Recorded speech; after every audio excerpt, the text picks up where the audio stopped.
Dans cette vidéo, je vais vous présenter l'exercice Trouver la formule guidée 2. Dans cet exercice, on considère la fonction affine f telle que l'image de moins 2 par cette fonction est 14 et telle que l'image de moins 1 par cette fonction est 8. Le but de l'exercice va consister à déterminer l'expression de la fonction affine f et pour cela, Euler-Wilms vous rappelle que cette expression s'écrit sous la forme f de x égale ax plus b, où a est le coefficient directeur et b est l'ordonnée à l'origine. Il va donc falloir déterminer combien vaut le coefficient directeur a et combien vaut l'ordonnée à l'origine b. Pour cela, nous allons suivre les questions. Commençons avec la question 1. Le but de la question 1 est de calculer combien vaut le coefficient directeur a. Et pour cela, Euler-Wilms vous rappelle une formule qui est analogue à celle du cours, qui dit que a est égal à la différence des images f de u moins f de v divisé par la différence des antécédents u moins v, avec u et v qui sont deux nombres différents. Nous allons donc appliquer cette formule. Et pour cela, on va revenir à l'énoncé. On sait que l'image de moins 2 est égale à 14. On peut donc écrire que f de moins 2 est égal à 14. On sait également que l'image de moins 1 est égale à 8. On peut donc écrire que f de moins 1 est égal à 8. Ainsi, les deux antécédents u et v sont moins 2 et moins 1. Tandis que les deux images sont 14 et 8. On va donc par exemple prendre u égale à moins 2 et v égale à moins 1. Ainsi, si l'on remplace u par moins 2 et v par moins 1, la formule me donne f de moins 2 moins f de moins 1 divisé par moins 2 moins 1.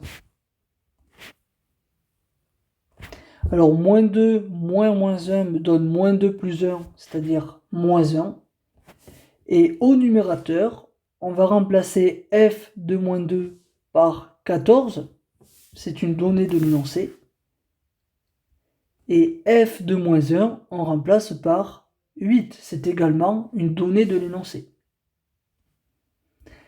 14 moins 8 me donne 6. Donc on obtient 6 divisé par moins 1, c'est-à-dire moins 6. On a donc que a est égal à moins 6. Donc dans Euler-Wilms, on entre la valeur moins 6. On envoie la réponse. Et donc ici, bonne réponse. Passons maintenant à la question 2.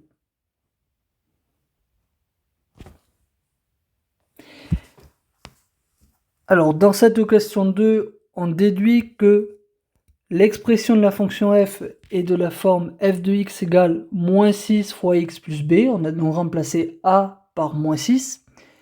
Et il faut déduire une équation du premier degré d'inconnu b de la phrase « l'image par f de moins 2 est égale à 14 ». Donc ici, comme l'image par f de moins 2 est égale à 14, on peut donc écrire que f de moins 2 est égal à 14.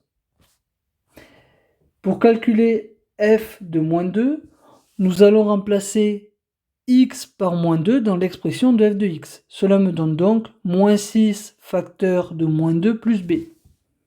Donc moins 6 fois moins 2 plus b est égal à 14. Ou encore, moins 6 fois moins 2 me donne 12. Donc 12 plus b est égal à 14. Nous avons donc traduit la phrase « l'image par f de moins 2 est 14 » en une équation du premier degré qui fait intervenir ici l'inconnu b. Donc dans Euler-Wimms, nous allons entrer cette équation. 12 plus b égale 14. On envoie la réponse. Donc bonne réponse. Et on peut donc passer à la question 3. Le but de la question 3 est de déterminer la valeur de b en résolvant l'équation que nous venons de trouver. Donc je vais commencer par réécrire l'équation que l'on vient d'obtenir, à savoir 12 plus b est égal à 14, et nous allons donc résoudre cette équation pour déterminer la valeur de b. Pour cela, nous allons isoler le b dans le membre de gauche. Donc le plus 12, nous allons le faire porter dans l'autre membre, et donc on va obtenir moins 12. On obtient donc l'équation équivalente b est égal à 14 moins 12. Ce qui est équivalent à dire que b est égal à 2. Nous venons donc de trouver b. Conclusion générale de l'exercice. L'expression de la fonction f est donc f de x égale moins 6 fois x plus 2. Donc dans Euler-Wimms, nous allons écrire la valeur que nous venons de trouver pour b, c'est-à-dire 2. On envoie la réponse. L'exercice est terminé.